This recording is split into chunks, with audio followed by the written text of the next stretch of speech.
السلام علیکم ورحمۃ اللہ وبرکاتہ۔ بسم اللہ الرحمن الرحیم۔ غزوہ خیبر کے موقع پر ایک چرواہا حضور اقدس صلی اللہ علیہ وآلہ وسلم کی خدمت میں آیا۔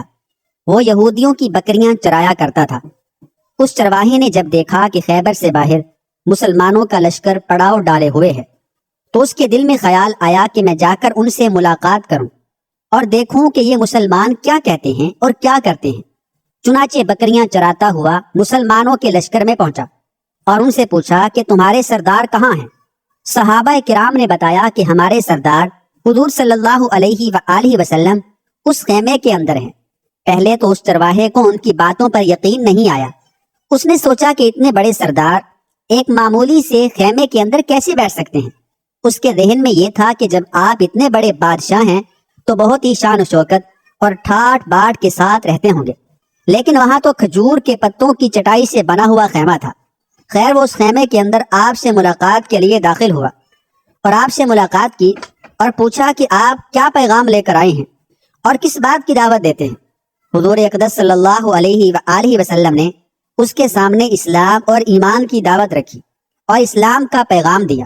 اس نے پوچھا کہ اگر میں اسلام کی دعوت کو قبول کر لوں تو میرا کیا انجام ہوگا اور کیا رتبہ ہوگا؟ حضور اقدس صلی اللہ علیہ وآلہ وسلم نے فرمایا کہ اسلام لانے کے بعد تم ہمارے بھائی بن جاؤ گے اور ہم تمہیں گلے سے لگائیں گے۔ اس نے کہا کہ آپ مجھ سے مذاق کر رہے ہیں؟ میں کہاں اور آپ کہاں؟ میں ایک معمولی سا چرواہا ہوں اور میں ایک سیاہ فام انسان ہوں اور میرے بدن سے بدبو آ رہی ہے۔ ایسی حالت میں آپ مجھے کیسے گلے سے لگائیں گے؟ حضور اقدس صلی اللہ علیہ وآلہ وسلم نے فرمایا کہ ہم تمہیں ضرور گلے سے لگائیں گے اور تمہارے جسم کی سیاہی کو اللہ تعالیٰ تابانی سے بدل دیں گے اور اللہ تعالیٰ تمہارے جسم سے اٹھنے والی بدبو کو خوشبو سے تبدیل کر دیں گے۔ یہ باتیں سن کر وہ فوراً مسلمان ہو گیا اور کلمہ شہادت پڑھ لیا۔ پھر حضور اقدس صلی اللہ علیہ وآلہ وسلم سے پوچھا کہ یا رسول اللہ صلی اللہ علیہ وآلہ وسلم، اب میں کیا کروں؟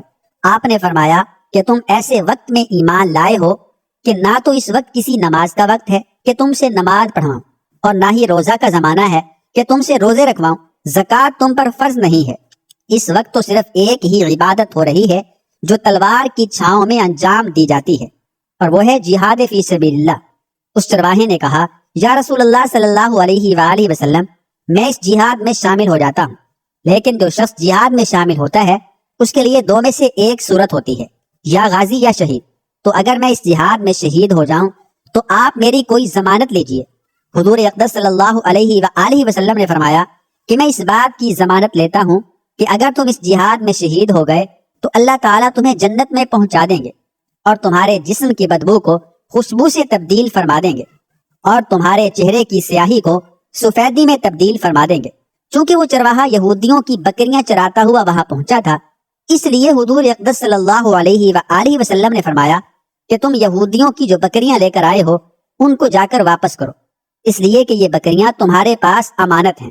اس سے اندازہ لگائیں کہ جن لوگوں کے ساتھ جنگ ہو رہی ہے، جن کا محاصرہ کیا ہوا ہے، ان کا مال غنیمت ہے، لیکن چونکہ وہ چرواہا بکریاں معاہدے پر لے کر آیا تھا، اس لیے آپ نے حکم دیا کہ پہلے وہ بکریاں واپس کر کے آؤ، پھر آ کر جہاد میں شامل ہونا۔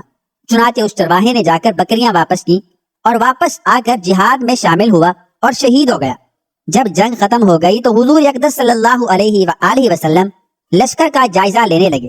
ایک جگہ آپ نے دیکھا کہ صحابہ کرام کا مجمع اکٹھا ہے۔ جب آپ قریب پہنچے تو ان سے پوچھا کہ کیا بات ہے؟ صحابہ کرام نے فرمایا جو لوگ جنگ میں شہید ہو گئے ہیں ان میں سے ایک آدمی ایسا بھی ہے کہ جس کو ہم میں سے کوئی نہیں پہچانتا۔ آپ نے فرمایا کہ مجھے دکھاؤ۔